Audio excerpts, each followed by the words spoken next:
Guys ஒரு video பார்த்தேன். அந்த வீடியோ பார்த்தோன்னே கரெக்டு தான் இல்லை அப்படின்னு தோணுச்சு. ஸோ அது உங்களுக்கும் ஷேர் பண்ணணும்னு தோணுச்சு. அதுக்காக தான் இந்த வீடியோ. ஸோ கீழே ஆட் பண்ணுறேன் பாருங்கள். உங்கள் பேர் என்ன? ஏஞ்சலின். ஏஞ்சலின் நல்லவங்களா கெட்டவங்களான்னு இன்றைக்கி சொல்ல முடியாது. ஆமாம். உங்களோட கடைசி நாள் தான் சொல்லும். அது வரைக்கும் உங்களுக்கு வாய்ப்பு இருக்குது.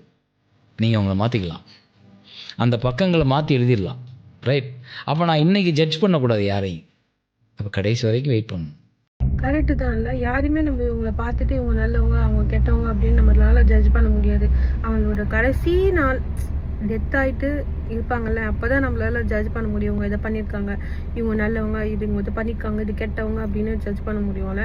ஏன்னா அது வரைக்கும் அவங்களுக்கு இருக்குது, அவங்க கெட்டவங்களாகவும் நிரூபிக்கிறதுக்கு இல்லை அவங்க நல்லவங்களாகவும் நிரூபிக்கிறதுக்குன்னு ஒரு வாய்ப்பு இருக்குது. அவங்க சாகிற வரைக்கும் அந்த வாய்ப்பு இருக்குது.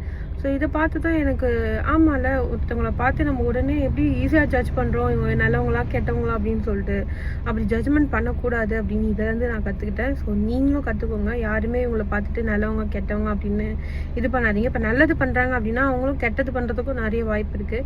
இப்போ கெட்டது பண்ணுறாங்க அப்படின்னா அவங்களும் தெரிஞ்சு நல்லவங்களா வாழ்கிறதுக்கும் வாய்ப்பு இருக்குது. கரெக்டாக? ஸோ அவங்க இறந்து போகும்போது தான் அவங்க நல்லவங்களா கெட்டவங்களா நம்மளால ஜட்ஜ்மெண்ட் பண்ணவே முடியும். ஸோ நல்லா இருந்துச்சு. இது வரைக்கும் யாருமே இது சொல்லி நான் கேள்விப்பட்டதில்லை.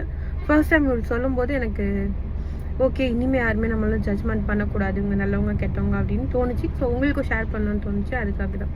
ஓகே, ஸோ இதை பற்றி நீங்கள் என்ன நினைக்கிறீங்கன்னு கமெண்ட்டில் சொல்லுங்கள்.